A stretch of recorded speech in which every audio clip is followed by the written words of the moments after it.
pathian thu kan chiarange Exodus bung som thum pathum tang som panga som parukte chau hi kan chiarange tin ani chuan ane na kan jinga itelve jersey lo chuan heta ta hi min roi chuak mata che kele imi te hi imi tungin kan om ani ti hi engtin nge riat na a om theita kan leichunga mi hring zong zong te hi kele imi tenen kan in thiar ran na tur chuan nang kan ne na ikal thin i ani loban ni atia ya elai mo sia tong kam hi aro puye e mai hian ka sia Israel fate an hel thina pathian thin an tirima injinga ka local chuan ka ti hlum ve kang chunga a thalowang van tir ko chak tak karon tiranga tu chuan roi to ang chu atia ma se mo sian kan jinga itel don si lo chuan heta ta hi min roi chuak lo mai ro tu wangin leichunga mi hring zong zong le keile imi te hi kain thiar dan na tur chuan nang kan ne na itel thin hi ni ti in lalpa pathian kha thilani chu ti lai chuan khati lai khan pathian hian nam angin Israel fate ashruaya athanga hoinia ero chuan afapa isu Krista in keini chu athisenin min leya singani tu wangin piang thar to te Krista nun nei to te hi chu kanjinga hian lalpa om latani ti hi kan riat ka duwa kan vunronga te kan mela te kan thomnoa te engkan enga ma hian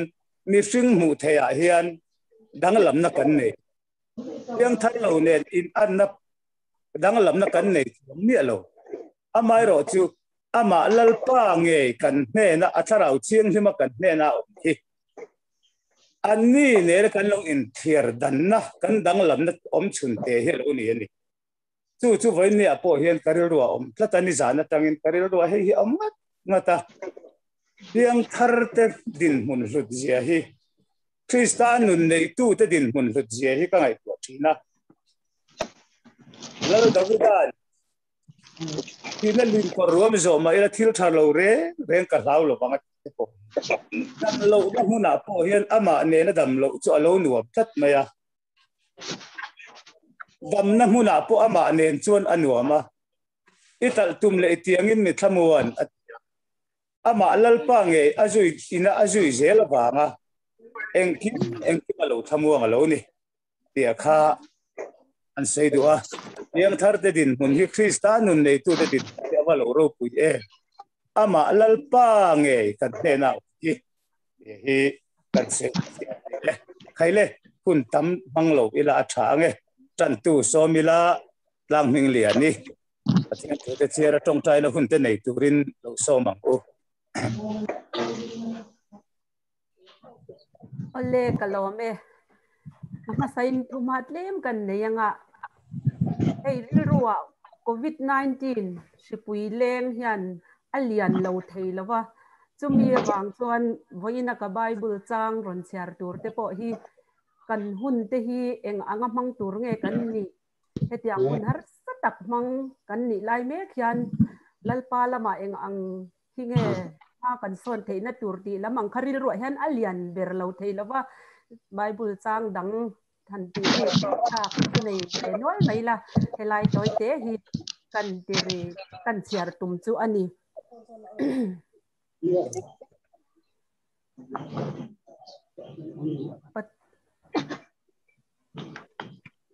kan in se theyem se theye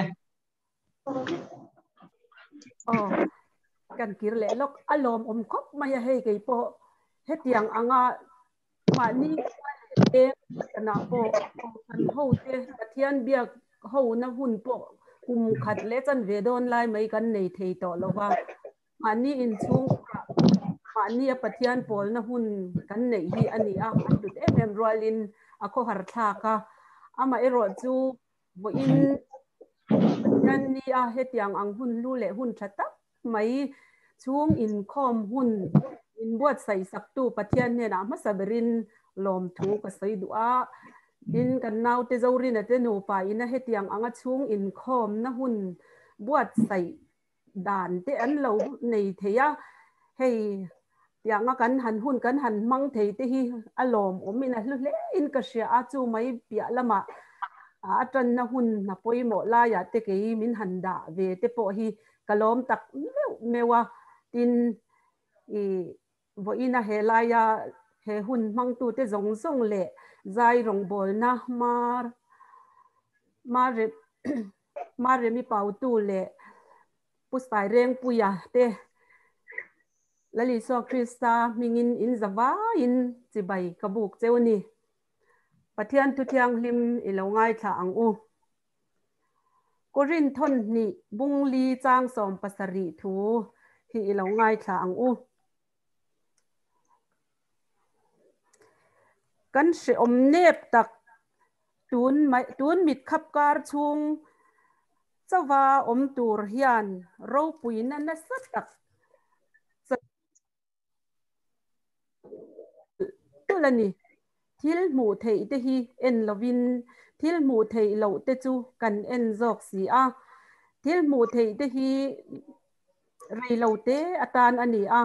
thil mu thei lo te ero chu chatua na tan ani si a ti yan karil ru hi alwa ve em a i hei sipui in min ti boy em a na satakin mi in an thi pui to ani a chu tiang lai ka ra chuan ke ni chung kwa bi ka te nun na chan te om lovin hun kan lamang thei te tin kan nau te kan fa nau te dam lo te chu in han om ve a chung te po chu pathian khongai na in dam takin tu na hian hun kan han mang tlang le ta hi ro pui kati em a lom om kati a chuan tu na kan bible han chiar tak ang khan he kan hun se om taka hianin eng anga hun mang tur nge kan ni kan ti samomo zong in chung khura po nom sip bol na le eng emo in tha da taka lo muzala eng emo lo rak mai tur kan ni lo ziate chiang takin min bu tira i se mi sing lo piang chok to reng hian se om na chi sang thi na te nat na khir tak te ram na le saruak na se om na chi sang hian mi sing lo piang chok to phot thi chu tu man kan pumpel don lovani chu tiang ang kan tong na huna po chuan i pathian kan awanga pathian kan hnayanga i petera chuan heng se om keima ni chunga lo thleng taksa a har sat na dam lo na le mang an na chi sang lo thleng te hi fia na ani ti in min silani chu wangin keini po hi dam lo na te har sat na te tram na te saruak na te pon min tla buak khuna la omang chung huna chuan kan pathian hi nai sau savila kan pathian bula hian hi lulut sau chinila ti khavo in ni hian ka in cha dur ema kan lali so po khan si om na le mang an na te hi kan lo tok thin don ani ti hi min siat sak chiang ema chu wang chuan chan chin tha bung som pasari chang som thum pathuma khan i kein ngor okan siar mai bung som paruk chang som thum pathuma heng thu hi in ne na ka soi to hi keima hian in thamwan na turin khovela hian se omin in om thin ni ma sela thamwang takin om ro u kein khovel ka ngam ta ti in thu min han sil dekha a thamwan thak ema mang an na le har sat na kan chunga lo thlenin kan phili in kan tal buai mai turani lo pathian ne na kan tlulu tanga pathianin aro pui na atan chung kan har sat na te chu min laman sak thin don ani ti hi achang tu le afia na nei tu te po kan ni ve to in kasia a cái ni chung qua nghe ya po pathian ro puina min mu tir na sa to mema kan buzol nuam hei kan chung qua min shet angin min han chia saka ti hian hei voina kan speaker tur purem pu ya tenge kan mu po hian riru te tharani nau pang te kan fa te an lan ni lain pa ber min han lak saka chutiang huna po chuan mang ang taka kan om kha lalpan in mi tong trai pui na tele pathian ne na kan dil na te min ti hlot lin saka pathian in chu mi hmun atang chuan tun hun min han roi thleng te kan fanu lal mangai tluang i po nat na khir khan takin an tlak buak le a chunga te po chuan lalpan aro pui puan chhuat na tan dam na lom tak mai te min han chan tir le a alom omin ro pui mema athil ti makro pui tak chang tu te min han da ve te hi hang nat na le she om na thi na te kan to na mun atang po khan lalpa hian tui na om na muna min roi thleng ze thin te hi kan lom min kan van nei hi kan ti em thina ka lom ve na ber te po ani thina ni chuwangin vo ina ke ni chung kwa hetiang anga chung in khom kan nei na muna po hian pathian ang chung thiang hima engtin nge kan chung kwa kan ho kim theyang kan nu le pa kan pi le pu kan u nau te kan fa nau te pathian ne na ho to te ne na kan ho ve le kan kim taka kan ho kim thei na turata na he hun tha he sileng chung kwa kan in khar khip na hun hi chutiang angata na kan in buat sai na hun tha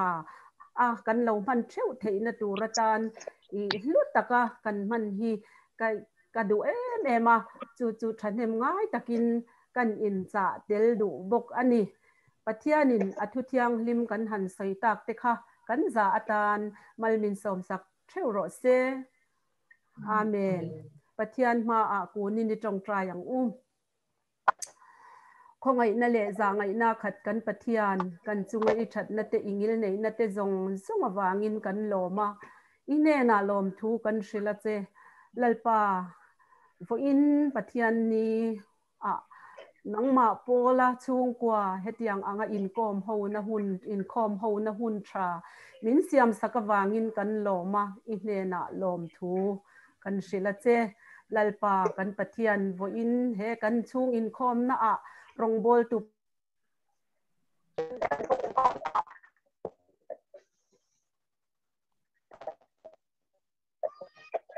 tiu turata na kan ser than pusai reng puya te po anin buat sai na te nang lalpa nang in mal som sakla kan zawa yatan lok na ro pui tak alo ni theina turin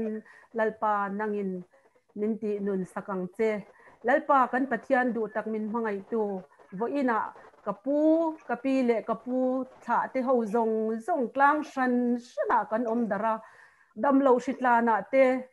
thi na hial kan to pon tu ma kan in kalpo thei lawa kan in ngai sak thei lawa chu tiang ani mek la in nang ma pinga wanga chung in khom min buat sai sakero hi chu kan valom em ine na lom thu kan shil le che lalpa kan pathian du tak min mangai tu he kan hun man hi nang in mal min som sakla lalpa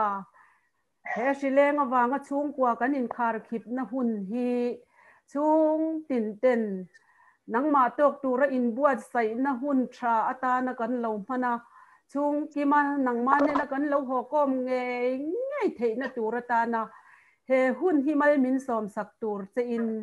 heng zong hi lom thu te soi chung in I khongai na la li so krista mingin kan ron di la che kan ha lel ber mai ureng puya sai reng puya sai lo pathian tu te sai turin somang sai zo tong trai na kan ne anga ti chuan ka tong trai zo chuan in sharing na hun kan manga top chin nei lovin kan du hun na kan ti top to don nia reng puya pastor reng puya lo som tong ule e vai ne hian un tha tak mai kan han chang ho theia kalom khop maya tin keima sim po pathian thu cha sei thei tura pathianin chak na min pe te rem chang min pe te hi kata na luviau maya riat angin nam nei min tlau bua ka keima poka ong rop viava amaro chu pathian khongai nei min khai chuak me ka ti chuan kataksa te pochak chole me ka chung te wang chuan kalom khop maya in pathian thu cha soina hun rem chang kan nei theite kaloma tin hei kan in khom na kan man na hian rongbol puite thian te chung kwa kan nai tak tak te lo om loma ei pu on te chung pu te len hun kan an mang ho te hi alom om katia thamuan thak katia tin ma zoni te po kha kan mu tha maya hei alom om kati khop maya tin soyang khan kan tran tu pitangi te nen hun kan han mang ho le pununa upanuna thi hun lai khan wanza watangin avui na te khang kan han tel ve bang kha ani kho har thak alung nen thak le te poin kan sia in an fanu tu na chan silong lama oma ani tenen page on Facebook lama te po kanin sia kanin bezu ya mel takin pulo maila achung ko hi chu kan re via wa chu tiang tenen hun kanan mang tlang thei hi lo mom kati khop maya tin kan chairman te po lam ta hial khata kanom holaya lo in kom tlang kan ni lo mom le maya tin kan host tenu pa hi zorina tenu pa hi anu po alam dia la tanga kan lo in sia to ani piala ma ani ne na thali te zorina hi nau che ta ka che rong bol na te po min troi oma bola ai zola tu sei kan nei lai te po rong bola chu tiang hun mang ni lo mom ka ti khop maya chu te chu kuma kan soi masa ni sela atha ange tin host puzorin ate han en sela mai kha off sak thei dan kha ni khan power an nei deu mai theye engemo low off na chang hrechi lo kha lo om be theya chuwangin host te khan mute mai zel ta ula athat kari nge ti kha kan sei ni chu ti chuan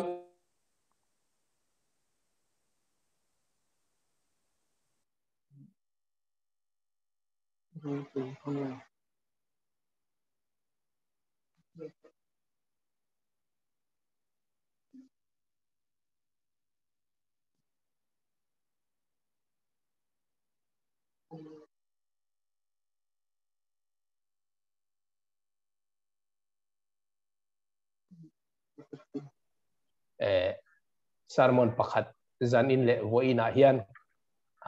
mun rana ni boka ka soima yang tin karil ru ka siam ta ka sermon pakhat zo pero chu da thari mai lati du na ka nei ta ti chuan pathian thu kan chiar ange petere le kha thot pakhat na bung ni chang som ni pakhat Krista po khana tur sak cheo wangin hetiang ti turin ko in ni asin ahnia ka inzui na turin en ton tu anuchia cheu kha Krista po khana tur sak cheo wangin hetiang ti tura ko in ni asin pathian ina thu kan chiar atharin malbin som sakro se amen hey thu soi tura ka in buat sai athu puetan tuar tura ko ti kan thang tlat maya karil ruwa oma ma se tun lai khilega wanga kan tuar me laya tuar tura ko ti lam thu cha han soi hi in rem lo khop mai in ka sia anang ni pon in rem lo in ti ve karinga amaro chu karil ruwa om mio sia bagin han soi kan tu mani in thiam lo de chungin amaro chu karil ruwa om ani awangin han soi kan du hey zuda te ngai dana chuan tuar na hi sual wa ania van duai na te thil chia zong zong hi ke mani lam sual na wanga lo thenga ni ti hi an ngai tu na ni chumi ti chiang tur chon zo hana bung kwa chang hi ate po khan lali suan ne na khan middelan mu khan rabi middel sa pian hi tuin nge thil ti sual he mi hian nge anu le pai anti maya mi in van tuina lo to an mitte lo delan lo pian sual po khan tin thina te ma ta kan to po khan enge mon pi le pui ne mon mani ne mo thilan ti sual ani ti khan ril ruan he tak mai na riak tat mai ani chu cái mà ni hi chu khát tiếng ang em mi zo te hi chu kan ni lo wa Christian te hi chu kan ni lo kan ti rual hian kan ril ruan nghe tak om ve oma chu pathian thu kan oi chuan tuan na dam re na hau sak na thamuan na ti te hi kan zom kat mai ni nghe tu mai hen kan zoma chu adikriya vania he kan han ngai tu adan de kan campaign reng te po hi finance campaign te po kan han ne ya pathian ta na thil pe Bible Society campaign te po mo ti tai la pathian ta na enge mo kan ti chuan enge mo hi lo theng don ani thlat maya chumi wang chuan pathian te po kan han ngai tu finance campaign hei van ra ma hen ti hian in van ma an hol chawa hol pop tam churon tla tam ti ang deuh te he tiang hi kan ngai tu adik love in ti ton sak thei chu ni lawa kan ngai tu anai he thi hian a khoi lian em mai ni ti chu a he tu te vek kan ni amaro chu ka thir thina ka ngai tu thina rong bol tu van duai tak khi ka munual tamaya rong bol tu na sataka tuar tu mase anin pek na te pot khira ro pui MC hi mi tam tak anom tlat mai ni tin chanchin tha awanga sarkar na thatak tak le ro pui tak te po kalsan chu tiang rong bol tu ra missionary ta na in pe mase missionary in pe hu an mani po hut har sat na khir mina tlak bua an fa te theng po van tuai nei na a zui chu tiang ang mi te po chu mi nga mo za thiên om tlat ne anin pek te lul ne kha har sat na khan an nun khalu china rong bol tu ni sin an van duai em mai te hi ka ena ka ngai tu adana lalpa khongai rong bol na thoka chan chin tha buai pui tu chu lalpa na buai pui veang ti hi hela ma hen a om lian ul ma chu wang chang khang mi te ka khir khang ka ha thin chúng làm hiện arel fel to lo devar khiat chang hi tanga cho wang chuan karil ru zo na tam taka oma ka chal devani pathian hi mo mani chung chang nge po hen enge mo lo om chang hen khilam khi chal de mai te po hi a ole em kan ti that ve hian be sei na lian a thadeu be sei na te po hi a om lian du em mai ni in ni ve thau kari chumi chung chang a chuan hei pathian ko rong bol tu chung chang te po hi pathian ina ko tak set chu an ma thuai saka mo han ti an tluang par mai ni han ti te hi kan thiat thiam dan ania thil kan thiat thiam dan Cambodia missionary tura kan kal khan ma ni in ka kala ka kal ma tang rengin kal dona kan nu hi a chikong abok oman paya dam man mang lo bien ka kal sana chu tiang chung kwa neu om chung chua tin ka han thenga kat luang lo na men lo maya visa te ka mu thei la kam mangang ma chu ti lai chuan khat tiang khopa har sat na mi rong bol tu dang ina har sat na an to lo laya har sat na khatiang kan tok big kha tu te mo ngai dana chuan lalpa ko lo hi ka kala niang ti ngai dan te po lo mai theya mani nge po enga tinge pathian ina min tir se hetia ka thluan lo thi zo na khama ni a hian aron om lut mai ni กลวนโลค่ะปะเทียนรวดโลเลโกโลอังไม่ยังไงตัวเที่ยวเลมาเสจูหุ่นฮาร์ซากะกัลตังอะปะเทียนินข้าหุ่นมินโลปัลตังตีร์ค่ะหุ่นเองมโนว่าจวนเกมาโจนี่โลforeigner ดังมิโซโปนี่โลน้ำดังเตงโปกัตรันปุยเทนักกงอะไรอินเฮร์ชัวกะน้ำดังmissionary ประคัดไปจน pastor ไซโลฮาร์สันนั่นแหละมังอันนั้นโตอิโลโตเขาวินนี่ฮาร์สันนักโตเวตูรัตานเฮียนปะเทียดินอโลตัวตีร์เจ้ามินชันชัวกตาเฮียรูปุยกตีเทียมาเสกัตตอร์ไลดินมุนแกนันนี่ฟังไม่เมื่อตัวรังนินไงตัวเขาการิลรูเตปขันนั่นเล็กๆมาเสปะเทียนินมีดังดำนัตุรัตานมีดังกงสักวักสักอันนี้เทนตัวรัตานเตปอเฮนั่นเลยเรามาจนหุ่นขีดเตปอมินโลเปเวชินตีฮีการิลรูเฮียนอัจฉรินัสาข้าวีซ่ามุเทลว่าฮาร์สัตนักโตมังเมลเฮียกัจฉาร์ทาร์มีระบะ immigration officer เมลเฮียอัตโตปะเพจวนอากาศสังเฉาเจละ lieutenant colonel อโลนิพักตาจูมีนะจูมีกัลตังตรันปุยน้ำมีดังพวกกัตรันปุยน่ะซงเราชวกตาแต่ก็ไงตัวมีเทนขัดเพจวนหุยปุ๊บปปาตีไงนักเรตโตโลแต่ปมินชันชัวสักจูปาวางข้าหาร์สัตนาวังกับเมลเรียดชาร์ทาร์ขัดทีเล็ดชวนปะเทียนินข้าหุ่นหาร์ซาค่ะอามามินรวยเราวางเลยมินรวดเราว่ากัลลุยกันนี่วางนี่ละวินมินรวดตักโจก็วางินข้าหุ่นหาร์ซาข้าก็เราโตกันนี่ที่ก็ experience อาอมเวทัดอวางเฮียนข้างฮาร์สัตนะคะอารมณ์โบลตูเต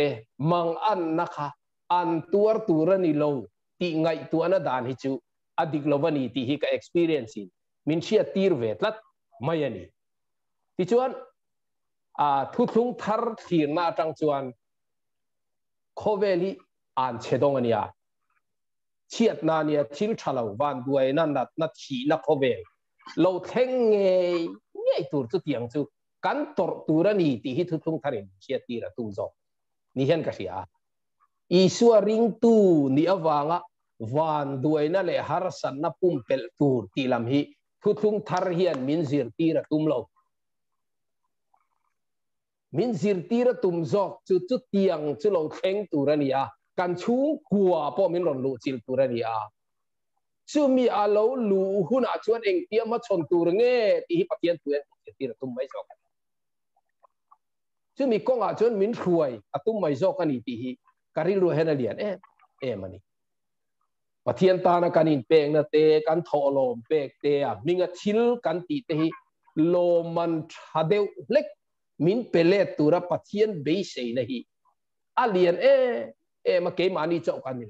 แล้วนี่ชัวซิรตีเตงไงพวกเปเตระเตค่ะฮัดเดนตาวละมาทายบุ้งสมปะจางสมนิปัสสริกันเชียร์จวนเปเตระขานลลปาเอ็งกิมกัลสันินกันจุยตาเชียเล่เองกันหูโดนเล่อาเทียนเองกันห่วงเล่หันไงตัวเตียวเองกิมกัลสันินกันจุยเชียคงกันตาเวตุจูอาทิเชอร์ไม่นี่เปเตระขานจูอาซิรตีร์เตนุนาปอขานอาเลียนคบไม่อะแล้วอีส่วนที่อาทอเลพวกข้าให้อีส่วนทอเลตัวนี้บุรุษข้าน้องตัวสุดท้ายนั้นเบสเซนะปังไงเรียกกับข้ารอนพวกเกตานี่จุดนั้นพวกเกจุลัลปาตูน่ะนี่อิสราเอลเตเฮนะรัมอีเปเลตอนรัมเปคุณข้าอันลงไอตัววังอันจันชัดเวหุ่นข้าลงเบสเซงัดจุดเจียงแล้วลีส่วนการัมจูเฮโคเบลามิโลการัมจูเฮโคเบลามินิเสกทุยคุยเท่านั้นเบียงเตติข้ามเลยอารัมใครรัมมินิโลว่าเฮรัมเฮียนรวมสาเสียมาตุ้มโลว่าข้างเตะขันมันพารีโลเร่โม Jacob ale Johanna te kha an unaw in lali suan ne nan thil dil chu enge iro pui narama chuan pakhat iding lama pakhat I vei lama min thuti ro an tia an nge na ni chu a thil nge na chu an thil nge na chu azir ti ta khan an thik le nga an in ti buai ti ti mo chan tha chan du na I suwa wanga thil tha chan du na zir ti ta kha bual ne em mai an chak berpo Judaram thar dinani ram ro pui Judate ro pui na ram Mesia ina an dea ring lo te han khoi buai mai te kha an cha ka nia rom sarkar han the kha ka mo an chung ro han re ne chia tang ma ro han re ve hun lo khen hun te kha an ngak le mi ring hi chu tiang ngak le la om cho ban olem zoram thar kan be se ya nam dang zong zong kan thu nuaya om tira ro pui taka mi zo hi bi taka pathian ina min khai chua hun ngak le reng om te poi ban ol te lu em maro chu boinia hian he pathian thu ka soi du hi adang lam tlat maya karil rupo nuam lo khop ma se heti zong hi pathian ina min puai tum na he khove la chuan ani lo ti hi karil rui na pom da ni ha pathian thu nge po hi ka hiat thiam dan chu tiang chuan ni khove la hian ro pui tak le midang pe ne chia thei tu ra min siam hi pathian in atumin ka selo tlat Christian chu du sang na dong bi tu khum him na mak chang tur shi la ka him tur mal som na ro pui le na sa dong bi tur nia kan ril ru ria kat thin te po hi en non anga in ka sia har san nam mang an na kara nun siam na kan nun siam bi dang lam na hi ring lo te pon ron mu sela ot ve sela dik zok ten ka chi hey ka ngai tu na chuan chan chin tha kan buai puya chu chan chin tha awang chuan mal som na satak kan dong chu adik em ani mal som na kan dong North East State tuila Tripura te chu tribal ram ni thau khan tuna chuan Bengali ho in an lu ala pek Meghalaya te Nagaland te Arunachal Pradesh te kan Manipur te poni mo kan ram thenom zong chu an mani nam hi chim ralin an om ti to mấy tê hậu tê po anh buổi em nằm đang in anh chim ra thì cái ní chú mi dâu nằm lắc lăng em bên phát triển ra ra căn ôm mắt son nó sát tắc căn này thì chú anh chân chính trả hiền literacy te min ti sang em education min ti sang căn rệt thầy căn ti tê vai rệt thầy ai cho căn rệt thầy lâu thì quarantine po hey chen min quarantine point min kan tuar na sa tor chu ma se mi tor dan ai chuan kan tor dan hi chuan nep zo thian khong ai na kan chanan ni na ma se heng hi ale la ma chuan kan pathian rong bola ka om ve na hun tam taka hian lal I suwa ni lovin chu cái mà nia chân chalo om chu ka zor chang tam mai nia cái ni mi zo te chu ti hian kan op sin tem tia mo ob be ho te sing anang mi chu ti hian chan chin try in du lo wa in no lo wang in ti hian Bengali ho in an chim ral chewani hi han tia cái mà ni ti mai ang kan chan chat na kha cái mà ni nam kha kan mi zo nam kha ka zor chang tam mai chan chin tha wanga kan chan chu ni a lo ma ka soi rual khan chu tianga chan chin tha wanga kan chan hi soi nuam amma ero chu chan chin tra awanga chan tha chang ve zo talo din muna kan din na chan chin hi soi tur kan nei chu chu pathian in min chin chiat sak achak lama chu nin ka lat unau teu chu wang chuan i suwa awanga enge mo awan duai thak lam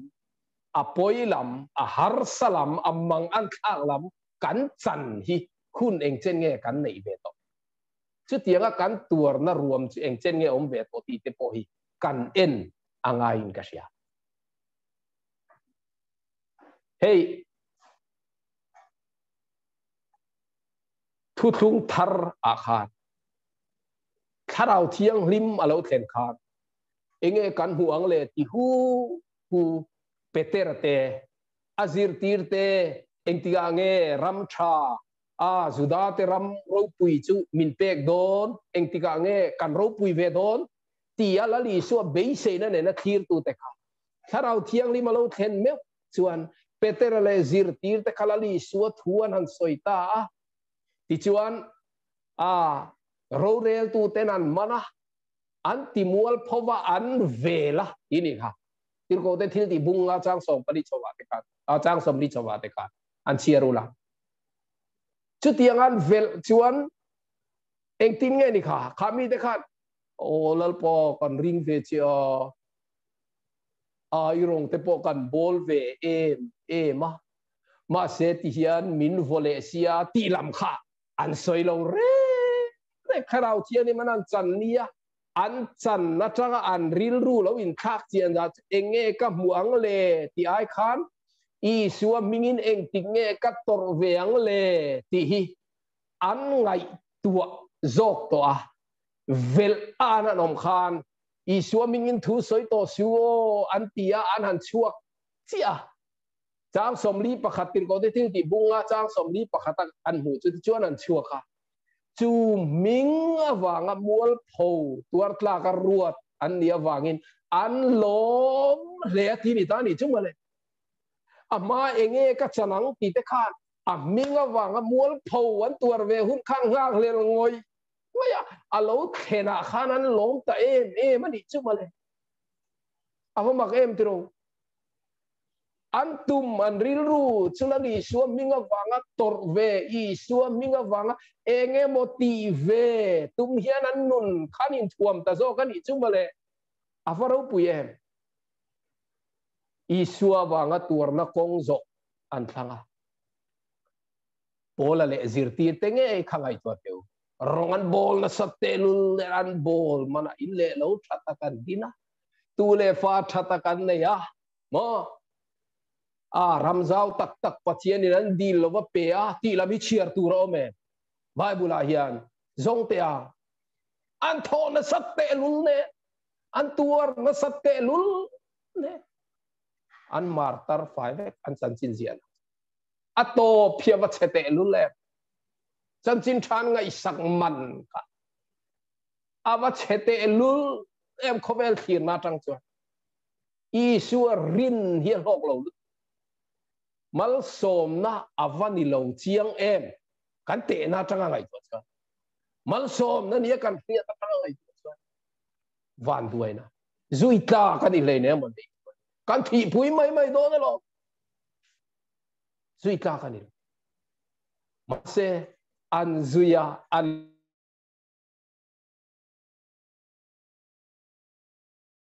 ma an dam toy takan mo apa thu oi ania thu oi de chu pathian thu oi chu dam reina te kan tia a oi na sabera oi chiang ber la ni soi kum sok patung chian na apa du zong ani chuan dam toy po thang mai apa du zong ani chuan dam rei mai yang chu zok chu ani mari te hi o awan nei ni mi tam takin an sia lali so hun laya po khan lali son rongat bon nu pa khatalo ding chuaka engtin nge ron ti kha i pai na pum ma ham thai i nu te nek po luka bung som pa khachang som ni pasaria ang kan hu tro in om zia ta ka cho inu hi van nei big em ve o hetiang fa an ring mai che hi ni a anan ti ve la ni van nei hian an reng ma se mari nun kha eni la a van nei em o ti mari kha lali so pai ma khan vo big mo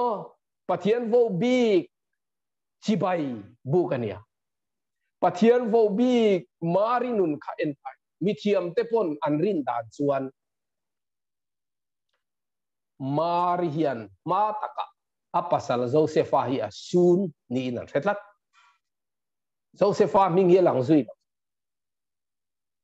mari chanchin chu lang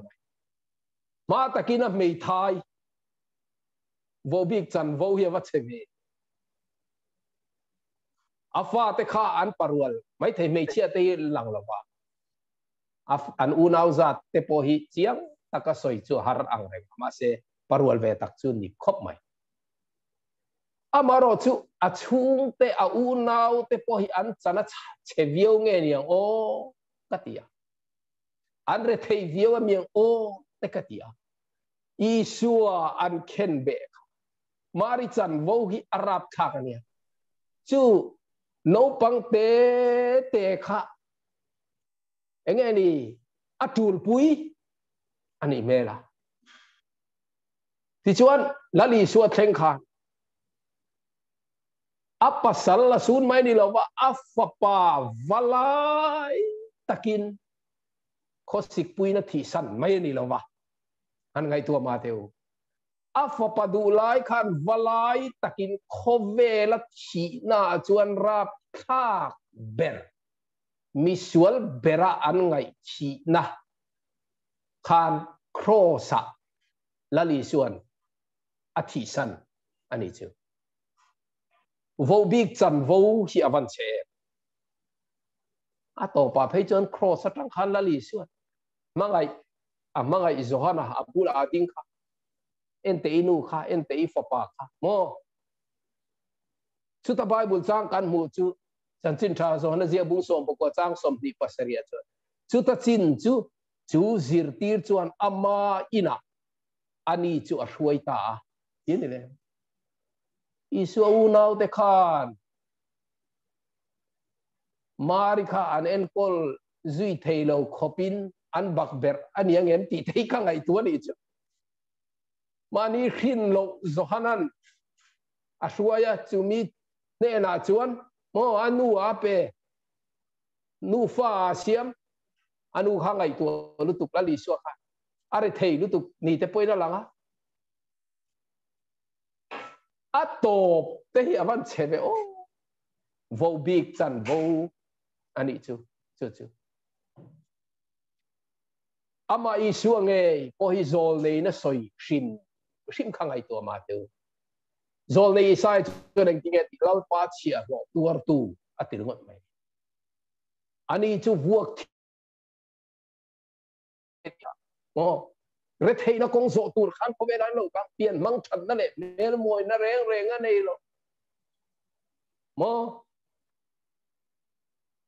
ama kan muina ma kan du na turit moi na reng a om lo mi sim te mu sit le du lo vi na om lungai na ten nei mi le nat na remi ani unau teu kan lungai na voinia kan mang an nahi lali suai chu lungai na remi nat na remi ani chu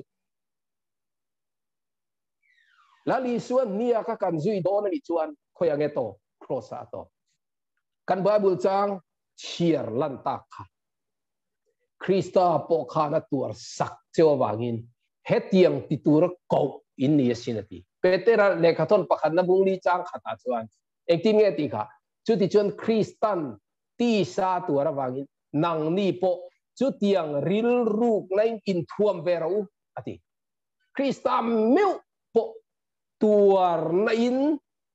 anun mangani chuan ama nungzui ama nia karap tu te chuan ring tu kani inti te chuan chu tianga tuar na ma chon pur chuan in ring ve ro in what sai ve atini chu in limang in thamuang in lamang in lomang ti lam mo mal som nei donga ti lam hi petera chu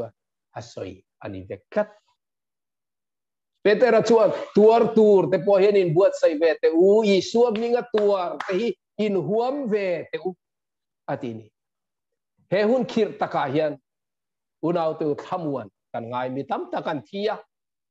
khoweli chiat nei na tu meka he hun a hian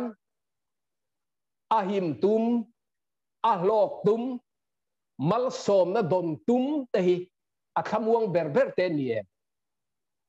in zot te ahim du hi alau amang ang kan ni mai tuar na pumpel du hi achi ai na sa kan ni mai ti te po hi ai zot thei ta ni kan pathian hi voi nia hian tuar tu te lamatrang mei thai te din mun khretiam mo nani su hian athil ti maka te po kha mei thai lam te hi ama mei thai fa ni wang po ni mai theya angai sakriau mei thai fa thi te po kha mo akai tho sak le ngot mai ya khong ai em ti te kha kan hu le a khong ai em zen mei thai te din hun te va tiam re thei te nat tri bai om arte aten velo covid thun apon lo ka se ten ni athin rik velo wang tari ma bang nei to lo ya nei in siam be dong loi ngoi kanun hituar na li na khatbi kan ni himole tia lungai mang ang tel lama tang thin pathian ani lalpa chia lo tuar tu ani tuar na khat pathian ani chuwangin voinia kan tor na le harasat mang an kan to kem chu din muna kan ding ani chuan lali suai chu din mun experience to pathian chu ni ti kan sian apoimo vo bi kal kong chu tuar na ni van duai bi ka in ngai turen mari mei thai pasal le fa padulai sun kha pathian vo bi ka ni voi ni hian han ngai tua tai la shi inalu chin quarantine a omek covid awanga lusun me te hian kan tuar na lam kan enin van duai kanin tingoi ngoyan kan van duai lo katilo kan chan hi chia le arab thak ani lo katilo arab thangoi ngoyan kan khongai thak ma se he ka saidu lalpa vo big chan bo chu khatiang khani thin chu har sat mang an na huna tanga be sei tur om chun lalpa beila kan tuar na hian ke mani le mi dang ati dam don lo tuar nakal tanga mani nun nge lo dam kan dam na wanga mi dang dam hialo khovel nat na in lungai nei na liam chung kwa Krista thamuan nei na ti dam tenun hian khovel la tuam dam mai do lo ichi ai ral mai lo ba hun har sai chan chalu tu kani mangan na le re theina lungai na hi pathian mandu zo takani chu hun chulal pana mang thi kan tuar na hi kan riat thiama vo big chan vo ani ti kan man thiam huna Krista point min tuar sakawangin Krista tan ka tuar veang ti du na hi lo chuaka tuar na hi kan chau ani lo ma se tuar na hi an bidang ati dam don ti kan riat chuan tuar in huam na hi ke mani lam alom thi kan mal som don nan kongka kan khamuan na tur kongka chu tuar na huna hian alom phonia chu kongka pumpel tumre reng chuan kan tla na kan halu tu kan hi har sat kan lawa mangan kan lawa kan zui so hi mangang em mo cho bang chuan chu kong chulal pan kan ma lo da ani chuan kan ma chonanga khovel ma a chu tor na chu tun huna hena da ani hi chu mi ma chon da na chuan pathian in kan ma chon dan hi tlinga tiangen him tum lu tu ka wanga mi te kan beya mo thiam lo kan chan tira anh khả đã phim khur lo lu tu ka lom kan tia kan in se to na tiro khi chia kara hian thil chedang hi ke mani tre na pa chuak om se a che kara hian thamwan na o ka manga ina thil ti te hi exam nge chuak le chu kanin en na tur te po ni in ka sia pathian thu kan zir ve lai khan pathian minga thil ti tur te wang khop mai ti te pathian minga tor tur te poi wang hostela kan oma kun bi ta ka cho kan ei chat chata ani khoma class kan kala ti reng reng kha ni nun po hi ro du khop mai kanun ro kha kan ni khat mai ni seom ka tia pathian minga ne na hian ip minga wai enge mo ti ve tur min pero ip minga wai enge mo tor na min pela chuan chu mi tor na ka nei chuan ka tharau nun hi alo chak thar leng alo lom thar leng ti kha ka ringa chu pathian hena ka dilan ma se atc ya pathian thu zirna chu tianga han tor pai tur de om der si lo ei angeni khatin khanin pocket money kha kan dong thi na cheng za hi ania khati hun lai chuan cheng za ni po kha tam de thau kan don kha pathian ram it kha lei tan ko khan khan min don pe thina ta te khana vai kha kan thuna ka pocket money tur zong kha kan thun zowa ti khan pathian mingin he kan tur ve te ang kan tun thana na chu kan ma chon ve te ma se ka thamuang huai chuang lo wa ka tui hluai chuang lo wa ma se ka thin lu a khan lalpa tan enge motive tor ve du na kha a omani chu pathian hen min lo hriat pui khop mai khati lai chuan phone te po a om lem lo wa landline hi rani deuh mai i chuan atc tanga leitana ka ma phei kha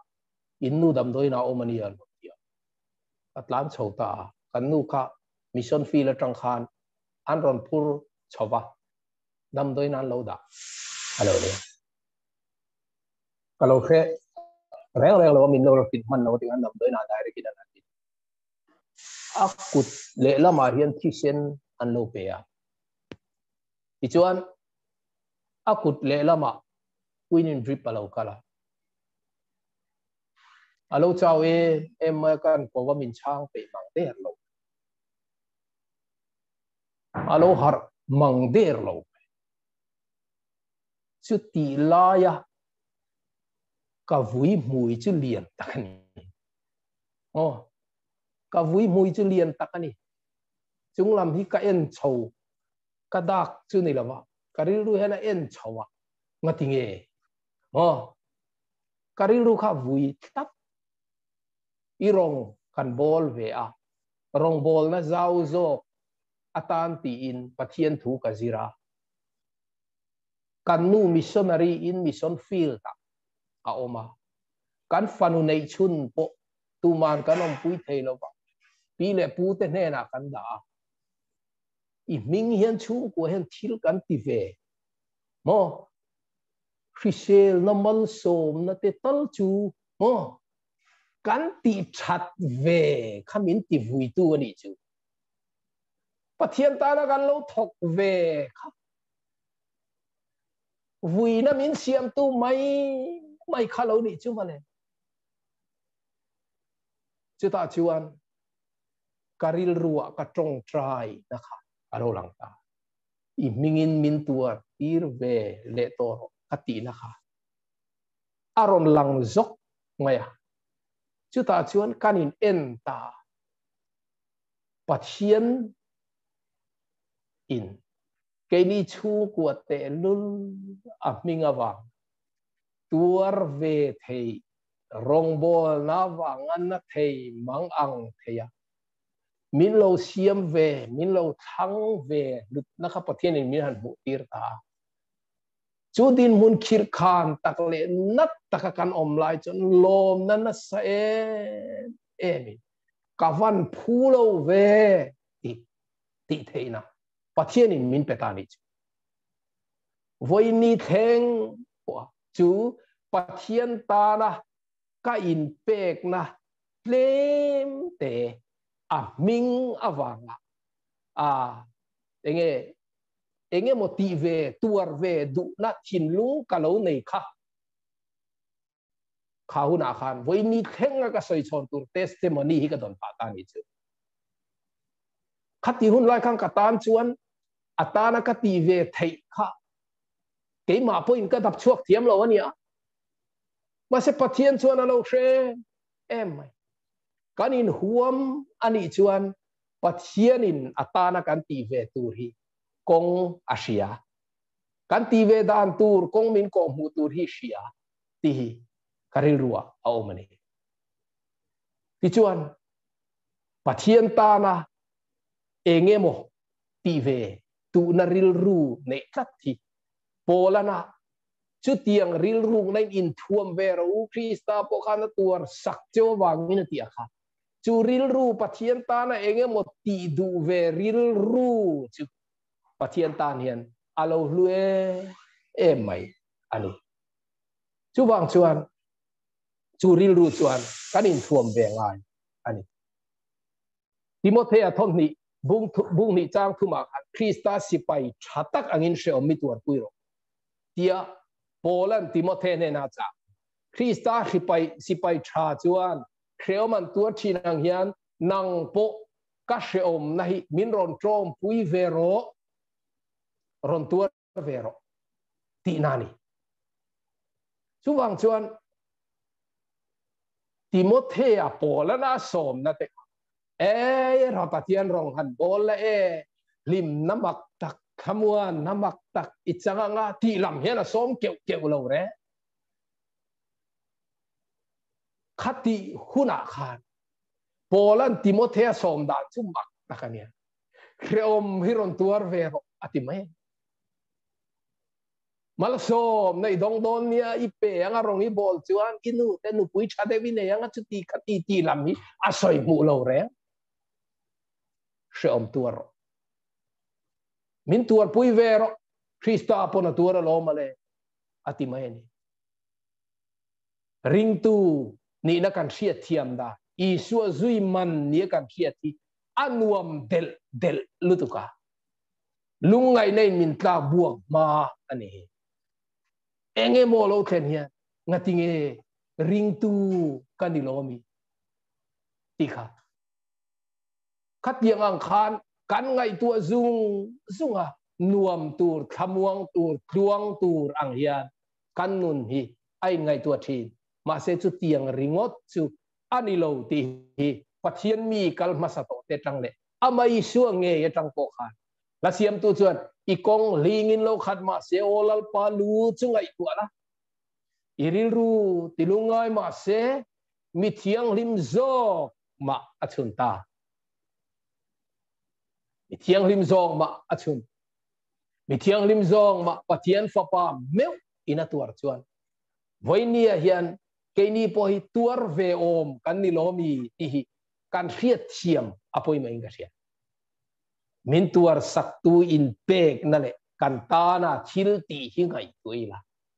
lalpatan engemo ti veturin in buat sayang u tu temo chuan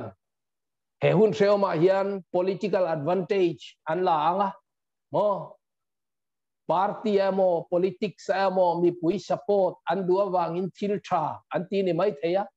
mimal ming that nale fak an du na wangin thil tha anti poni mai theya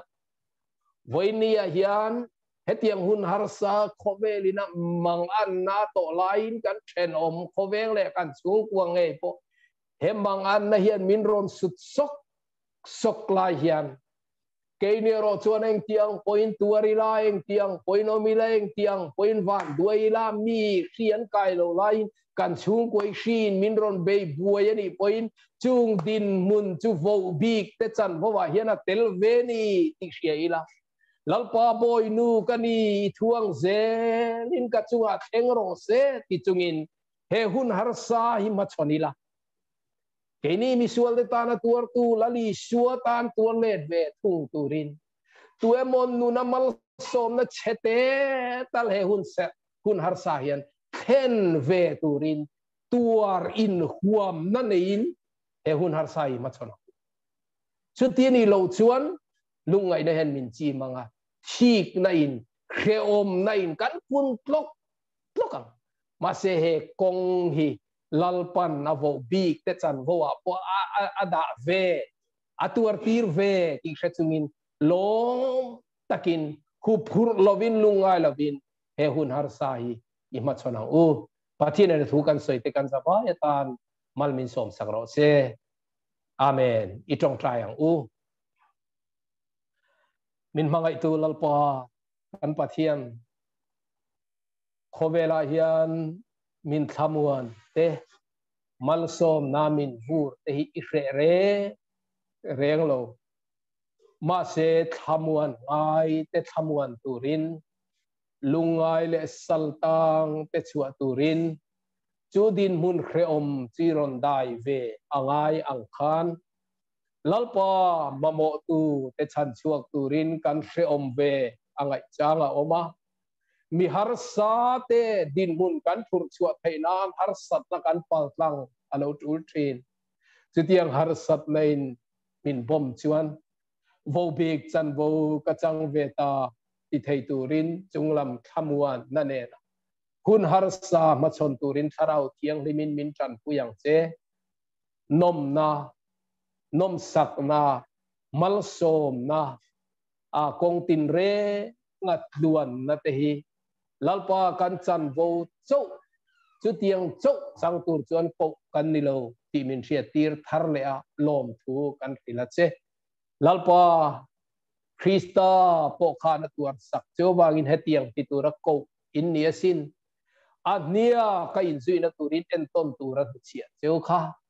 lali suan nia rap tu te cross an to fo chin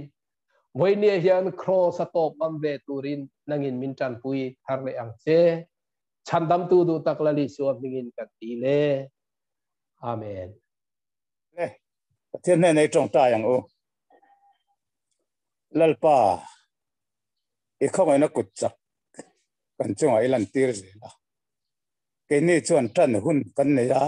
ban le hun te kan nei thina ni nang chu kai kan ta na eng lai ba in ban ni in nei la i om renga min ko renga min veng renga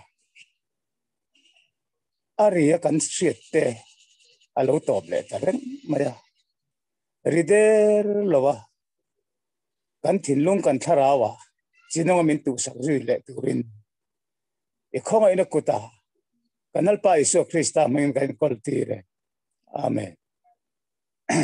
yo trong trayang tuna hian kan lalpa isu krista khongai na te pathian kan pa wanani mangai na te tharau thiang nim pol na le kai shuai na tu om tak chu voinia he zoom in khom lo tak mang tu zong te chunga le ramtina rinna kan chung te nela tu na tanga chatuan khengin lo om zel ro se amen ya someone to